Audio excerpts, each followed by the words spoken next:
ഇപ്പോൾ ഒരാൾക്ക് ഹാർട്ടിൽ 5 ബ്ലോക്ക് വന്നു, നിങ്ങൾ എത്ര എക്സസൈസ് ചെയ്താലും ബ്ലോക്ക് മാറില്ല. അങ്ങനെ ഒരു തെറ്റിദ്ധാരണയേ വേണ്ട. ഇപ്പം ഞാൻ കറക്റ്റ് എക്സസൈസ് ചെയ്യുന്നുണ്ടല്ലോ ഡോക്ടർ, ഞാൻ ഫുഡ് തീരെ തൊടാറില്ല. പക്ഷെ ആ ബ്ലോക്ക് മാറിയില്ല ഒരിക്കലും. ബ്ലോക്ക് വന്നു കഴിഞ്ഞു. നിങ്ങൾ ചെയ്യേണ്ടത് ഈ ബ്ലോക്ക് വരുന്നതിന് മുമ്പാണ്. ഇപ്പം അധികം ആൾക്കാർ എന്താ ചെയ്യുക പറഞ്ഞു കഴിഞ്ഞാൽ, ഈ ലൈഫ് സ്റ്റൈൽ എല്ലാവരും ചേഞ്ച് ചെയ്യും. എപ്പോഴാണെന്നറിയോ? എല്ലാ ഹാർട്ട് അറ്റാക്കും വന്ന് കിഡ്നിയിലെ ക്രിയാറ്റിനൊക്കെ കൂടി സ്ട്രോക്കെല്ലാം വന്ന് നടക്കാൻ പറ്റാത്ത ആകുമ്പോൾ 50 വയസ്സാകുമ്പോൾ പിന്നെ അവർ ഭക്ഷണമെല്ലാം കുറച്ച്, പിന്നെ എല്ലാ ദിവസവും രാവിലെ എഴുതി നടക്കാം. നമ്മൾ പിന്നെ രാവിലെ ഗ്രൗണ്ടിലൊക്കെ പോയാൽ കാണാം, ഒരൊറ്റ ചെറുപ്പക്കാരുണ്ടാവില്ല അവിടെ. 30 വയസ്സിന് താഴെയുള്ള ഒരാളുണ്ടാവില്ല.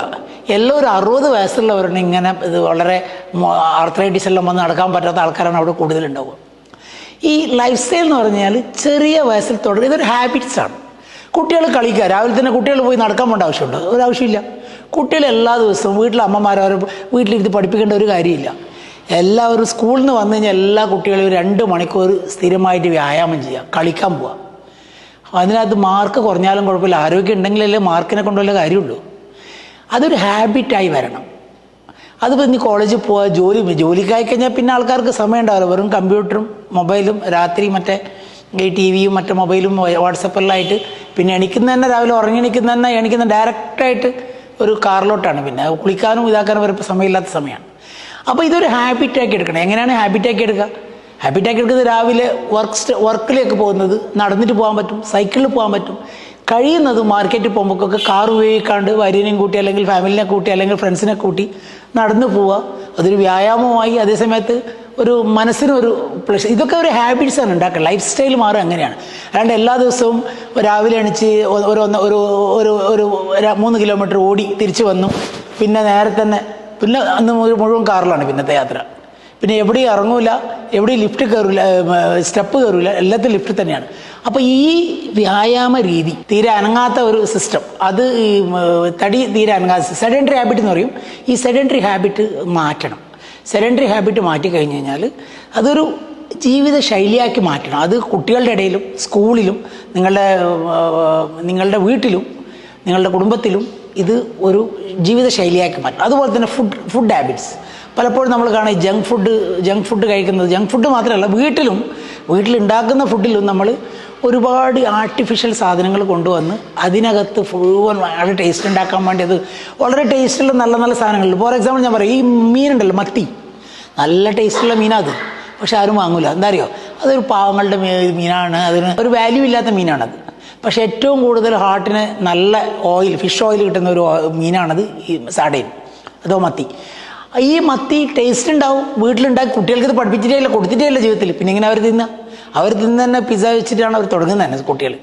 പിന്നെ കുട്ടികൾ കരയുമ്പോൾ കൊടുക്കുന്നത് തന്നെ മറ്റേ മൊബൈൽ ഒഴിച്ചിട്ട് അല്ലെങ്കിൽ മറ്റേ TV ഓൺ ചെയ്തിട്ട് അവർ 3-4 മണിക്കൂർ അവരെ ശല്യമില്ലാണ്ടാക്കാൻ വേണ്ടിയിട്ട് അമ്മമാർ കാണുന്ന ചെറിയ ചെപ്പടി വിദ്യകളാണ് ഇങ്ങനെ. അപ്പോൾ ഈ ചെറിയ കുട്ടികളെ തന്നെ ഇങ്ങനെയുള്ള ഇലക്ട്രോണിക് മാധ്യമങ്ങളും അതുപോലെ തന്നെ ജങ്ക് ഫുഡുകളും അതുപോലെ തന്നെ ഈ വ്യായാമങ്ങളൊക്കെ നമ്മൾ കറക്റ്റായിട്ട് നോക്കിയിട്ട് അവർ ട്രെയിൻ ചെയ്തെടുത്തു കഴിഞ്ഞാൽ അവർക്കത് പിൽക്കാലത്ത് അവർ വലുതാകുമ്പോൾ അസുഖം വന്നിട്ടല്ല ഇത് ചെയ്യേണ്ടത്. അസുഖം വന്നിട്ട് ചെയ്തതെന്ന് വെച്ച് കഴിഞ്ഞാൽ അത് ഒരു 100-10% അത് ഹെൽപ്പാവും. ഇപ്പോൾ ഒരാൾക്ക് ഹാർട്ടിൽ 5 ബ്ലോക്ക് വന്നു, നിങ്ങൾ എത്ര എക്സസൈസ് ചെയ്താലും ബ്ലോക്ക് മാറില്ല. അങ്ങനെ ഒരു തെറ്റിദ്ധാരണയേ വേണ്ട.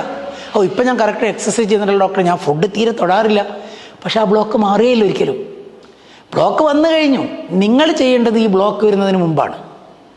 നിങ്ങൾ ഷുഗർ കൺട്രോൾ ചെയ്യേണ്ടത്, ഈ ലൈഫ് സ്റ്റൈൽ ചെയ്യേണ്ടത് ഷുഗർ കൺട്രോൾ ചെയ്ത് കഴിഞ്ഞാലാണ്, ലൈഫ് സ്റ്റൈൽ മാറിക്കഴിഞ്ഞ് കഴിഞ്ഞാലാണ് നിങ്ങൾക്ക് ബ്ലോക്ക് വരാതിരിക്കുന്നത്.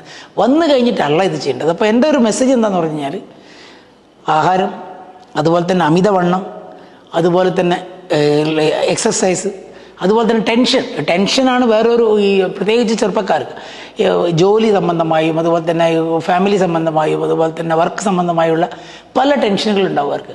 അപ്പോൾ മാക്സിമം നമ്മൾ ഈ ഫ്രണ്ട്ഷിപ്പ് കൂട്ടാൻ നോക്കുക, കൂടുതൽ ആൾക്കാരെ ഹെൽപ്പ് ചെയ്യുക. ഇതൊരു പണ്ടൊക്കെ ഹെൽപ്പ് ചെയ്യുക എന്നുള്ള പറഞ്ഞാൽ ഒന്നുകിലും ഒരു മതപരമായോ അല്ലെങ്കിൽ വേറെ ചില എന്തെങ്കിലും സോഷ്യൽ സർവീസ് ചെയ്യുന്ന ആൾക്കാർ മാത്രമാണ് ചെയ്യുന്നത്. അതല്ല, ഇത് സ്വന്തം ആരോഗ്യം നന്നാക്കാനുള്ള ഒരു ചെറിയ വിദ്യ മാത്രമാണിത്. നിങ്ങൾ മറ്റുള്ളവരെ എത്ര ഹെൽപ്പ് ചെയ്യുന്നുള്ളൂ, മറ്റുള്ളവരുടെ ഹാപ്പിനെസ്സിൽ നിങ്ങൾ എത്ര ഹാപ്പിനെസ് കാണുന്നുവോ, അത് നിങ്ങളുടെ ആരോഗ്യത്തെ വളരെ വളരെ പോസിറ്റീവായിട്ട് ബാധിക്കും. ഇത് സ്റ്റഡീസാണ്, ഞാൻ അത് പറയുന്നതല്ല. ഇത് എത്രയോ പോസിറ്റീവ്. ഇപ്പോൾ ജപ്പാനിലൊക്കെ ഒരു വില്ലേജിലുള്ള ആൾക്കാർ 100 വയസ്സ് 120 വയസ്സ് വരെ ജീവിക്കുന്നതിൻ്റെ ഒരു രഹസ്യം എന്താണെന്ന് പറഞ്ഞു കഴിഞ്ഞാൽ ഒരു ഇൻ്റർ പേഴ്സണൽ റിലേഷൻഷിപ്പ്. ആരും ആരോടും അസൂയ, കുശുമ്പ്, പൗരവണിൽ അടി, പിടി, പക, വിദ്വേഷം അതൊന്നുമില്ല. ഒരു നല്ല ഒരു സമൂഹം. ആ സമൂഹത്തിൽ ആൾക്കാർക്ക് രോഗം കുറവാണ്, ആയുസ് കൂടുതലാണ്. ഇതൊക്കെയാണ് ലൈഫ് സ്റ്റൈൽ എന്ന് പറയുന്നത്. അല്ലാണ്ട് രാവിലെ അടിച്ച് ഓടുക മാത്രമല്ല ലൈഫ് സ്റ്റൈൽ. ഒരു തെങ്ങിൽ കയറുന്നവനാണ് ജോലിയെങ്കിൽ അവൻ എന്തിനാണ് ഓടുന്നത്? അവൻ അത് തന്നെയല്ല എക്സസൈസ്. അവൻ ഓടേണ്ട ആവശ്യമില്ല. അവൻ്റെ ലൈഫ് സ്റ്റൈൽ അവൻ ബീഡി അടിക്കാതിരിക്കുക, കള്ളു കുടിക്കാതിരിക്കുക, അതാണ് അവൻ്റെ ലൈഫ് സ്റ്റൈൽ.